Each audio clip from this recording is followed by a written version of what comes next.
meus amigos, minhas amigas, colegas de trabalho e companheiros de luta.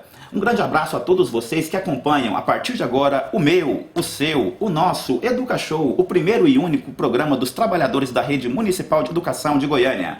Fique comigo, o Educa Show de hoje está no ar. E nosso convidado de hoje é professor na Rede Municipal e do Ensino Superior há 14 anos. Formado em Letras e em Teologia, especialista em Leitura e Produção de Texto, mestre em Letras e Linguística e mestrando em Teologia. Conosco aqui hoje, professor Orley José da Silva. Orley, seja bem-vindo ao Educa Show. Muito obrigado, Edson, pela satisfação de estar aqui para esta entrevista. Eu quero cumprimentar todos os colegas, trabalhadores em educação da Rede Municipal de Ensino de Goiânia. Professor, como tem sido, na sua opinião, a mobilização dos trabalhadores da educação de Goiânia nos últimos anos? Eu gostaria de começar a falar sobre o processo histórico, né, da mobilização dos professores em Goiânia. Quem nos mobilizava era o Sintego, né? Só que o Sintego cuidava dos professores do estado de Goiás, das prefeituras do estado, né? E a nossa mobilização era feita à distância. Nós tínhamos pouca proximidade com o próprio Sintego. E as reuniões eram feitas por representação de escolas, né? Cada escola mandava 2, 3, e o Sintego fazia as negociações e nós tínhamos pouco acesso a elas, né? O comando de luta inovou neste processo, né? Inovou neste processo quando trouxe o trabalhador em educação para a discussão, né? Chamou o trabalhador de educação para a responsabilidade, para que cada um se representasse, né? E as decisões principais da categoria passaram a ser em assembleia e não mais na escola. E é uma das grandes dificuldades que nós encontramos ainda, que agora o Sinced encontra, é quebrar essa cultura, né, da votação em escola. Né? Muitos colegas ainda insistem em votar na escola, né, as decisões que foram tomadas na Assembleia, porque isso era uma tradição imposta pelo Sintego, né? Mas felizmente isso está mudando, esse processo está mudando, o trabalhador está entendendo que ele mesmo se representa. Certo. Agora, você tem declarado já, Orley, por diversas vezes, que defende um sindicato livre de influências, ideologias e bandeiras políticas, que atua exclusivamente na defesa dos direitos dos trabalhadores. Como que seria isso?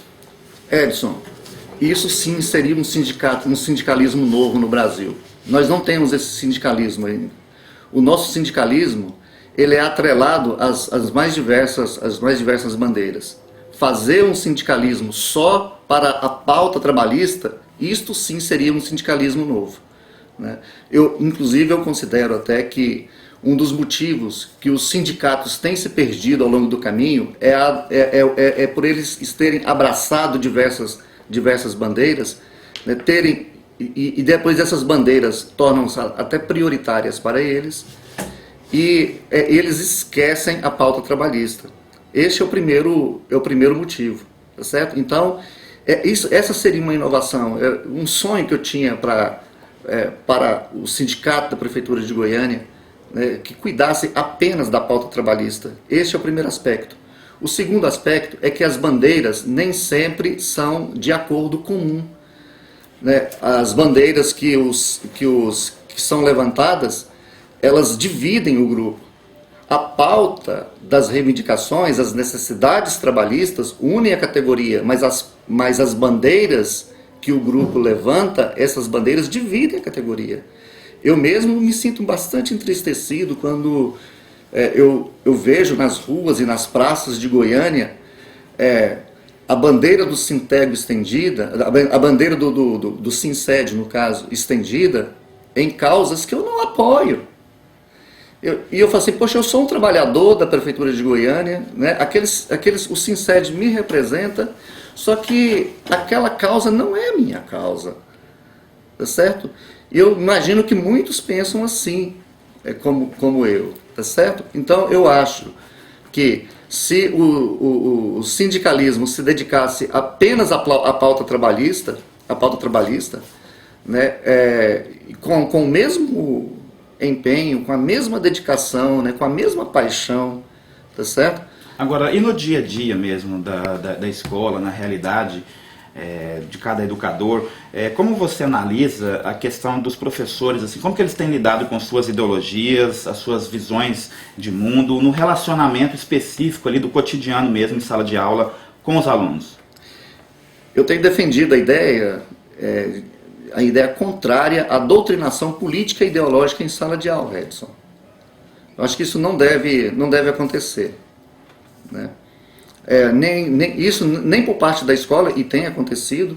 O Ministério da Educação tem produzido livros que direcionam doutrinariamente as ideologias e os posicionamentos políticos, tá certo? O Ministério da Educação tem feito isso, e professores também têm feito isso em sala de aula, né?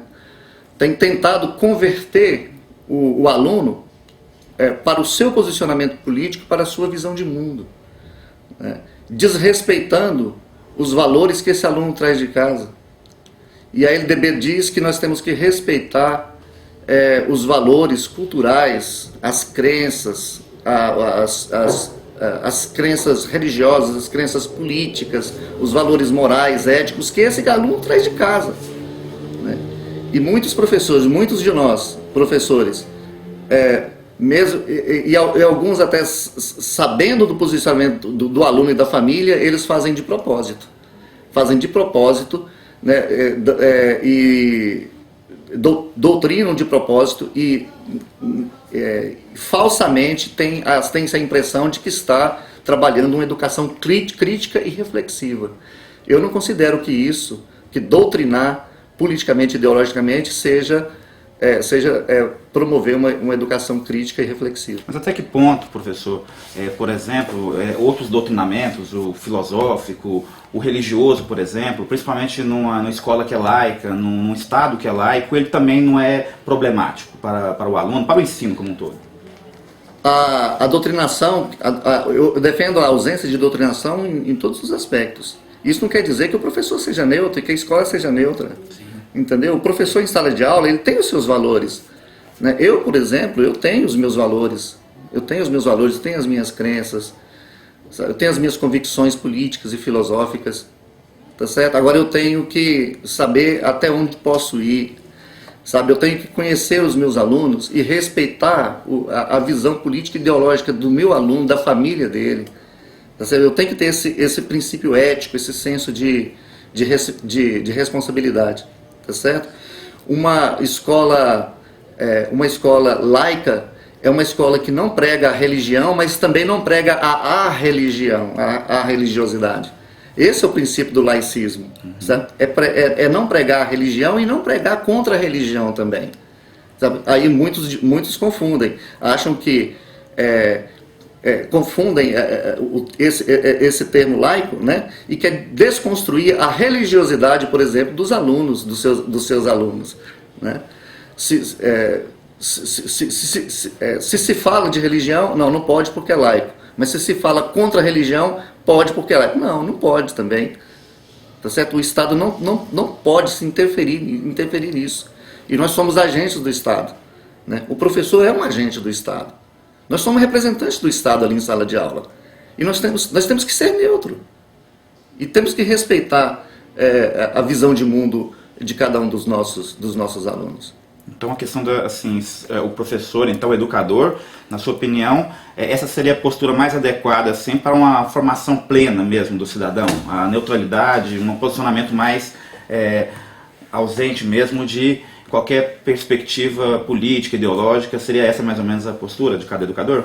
Seria, Edson, seria falar de tudo. Não é que o professor tivesse a sua voz cerceada em sala de aula, a sua voz censurada em sala de aula.